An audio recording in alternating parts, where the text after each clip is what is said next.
Ladies and gentlemen, welcome back to Driven Wyld. Today we are talking about SafeDash reporting on Doordash. So while I hope that you guys are remaining safe and only working with quality customers, you can potentially end up with a handful of questionable customers, to say the least. And Doordash has implemented a way for not only to protect you, but to block those customers in the event that you are dealing with them. So with that said, I want to go over everything you must know about SafeDash reporting, what they tell you versus how it actually is, and everything in between. But before we do that, let's go over a quick disclaimer. The content of this video does not contain and is never intended to be legal, business, financial, tax, or health advice of any kind. This video is for entertainment purposes only. It's advised that you conduct your own research, consult with qualified professionals before applying anything you find online. I also want to be clear that everything that we're going to be going over in this video is very market dependent, and what applies to me and my market may not apply to you. So with that said, let's get started. With SafeDash reporting, you can easily report any safety incidents while dashing or after from within the Dasher app. If you ever need immediate assistance in an emergency, you could call 911 and or easily access SafeDash to quickly connect with an ADT agent for assistance to your location. Honestly, I don't know if that ADT like shield thing is actually going to be relatively helpful, but that is good to know that in the event that you don't need an immediate assistance, there are ways to protect yourself. How do you access SafeDash reporting? You can access SafeDash reporting through the Dasher app by clicking on the help icon in the upper right hand corner. And of course, you go through the prompts to report a safety problem and make sure that you are maintaining your own safety with the customers and just in general. How do I submit a safety report? Select report a safety problem from the help menu and follow the in-app instructions to provide more information such as reporting reasons and on which delivery the incident occurred. It's good to know that they got it all organized like this. What happens after I submit a report? Once you submit a report, you will see a submission screen that lists potential next steps that Doordash may take, such as following up via a phone call or email, an estimated follow-up time. If the incident was related to a consumer, you will no longer be paired with that consumer for future orders. Which, it's funny that they say that because there have been reports specifically of that being not true at all. Like literally, they were paired up with them the very next day, like nothing happened. Then again, it's better to have made the report and submitted it and hope that they actually do their job for once in their life than not do it at all, and then they'll definitely not do their job. What if it's an emergency and I need assistance immediately? To get immediate assistance in an emergency, you can call 911 and or easily access SafeDash to quickly connect with an ADT agent for assistance to your location. Honestly, I'd opt for 911 unless you absolutely have the opportunity to connect to ADT, which is easier. Hoping that Doordash actually sends the notice to ADT to get a call or call 911 and get assistance that way. I've tried calling 911 in this area and the guy was the north side of useless, but then again, so is Dasher support. So choice is yours in that department. Now I do have a few side notes that I would like to go over on this subject. You need an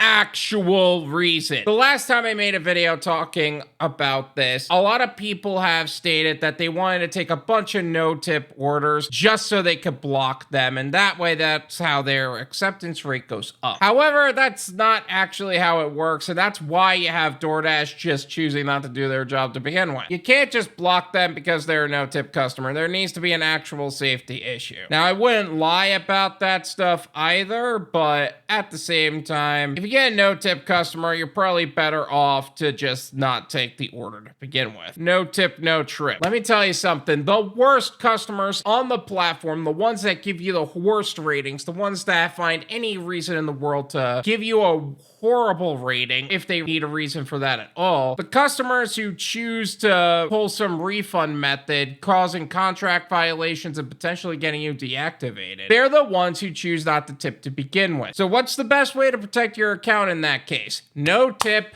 no trip. Not no tip, take the order anyway begrudgingly. not no tip. Try to get them banned from receiving their order to begin with. No tip, no trip. It's that simple. Keep your own no-go list or blacklist. And this goes for restaurants and customers as well, but you should be keeping your own records on why you don't want to work with certain customers or restaurants. At the end of the day, the person that's going to protect you the best is you. Maybe it's not just because the customer didn't tip or there's an overall safety issue. Maybe they're just a Karen. Maybe they're just really rude in general. Maybe they have a lot of particulars and there's something about the building that makes it really hard for you to do your job. Or more on the restaurant side, maybe they're just really disrespectful to gig workers. Maybe they're intentionally trying to delay orders or whatever. The best thing you could do is not depend on DoorDash to blacklist or flag customers and restaurants for you, but for you to do that yourself. Now, you could do this through your own physical book, or you can do this with a digital record. You could use Para. I don't like talking about Para because, number one, their support team is as useless as snowshoes in summer, but their actual app goes against the TOS, and not to mention they don't even work with DoorDash anymore, but that's an option for you if they ever fix their crew. Either way, keep your own no-go list and blacklist. Dash cam and body cam. I'm gonna make this real simple. Get a dash cam, get a body cam. If you need to report a safety issue, it's best to actually have physical records, digital records, or otherwise, and make sure that these people are held accountable. Not to mention, if this ever becomes a legal issue, you have the documentation necessary to get a conviction. And you are maintaining your own account safety by proving that you're doing nothing wrong. Location, location, location. Another great way to prevent bad customers from hitting your account is by making sure you're in a location to where you're not dealing with as many safety issues. If you're in a lower class neighborhood and the crime rate is high, then maybe it is best that you move away from that neighborhood. Not to mention the tips are probably going to be asinine anyway. I would lean towards the middle class or upper middle class area. You get too wealthy and then you have all the people who don't tip while they're still wealthy. And on the flip side of that, you have the people who are too poor and it's generally safe to be in that area anyway. So make sure you're dashing in a safe location as well. Did I miss anything? Is there something else about SafeDash reporting or overall blocking customers that I have yet to cover in this video? Let me know in the comments. Let's make sure that we get as much information on protecting yourself, blocking customers, and reporting customers as possible within this video, so that way we can make the most amount of money in the least amount of time in the safest possible way. Thank you so much for watching. I really appreciate it. As always, make sure to hit the like button, subscribe if you're new,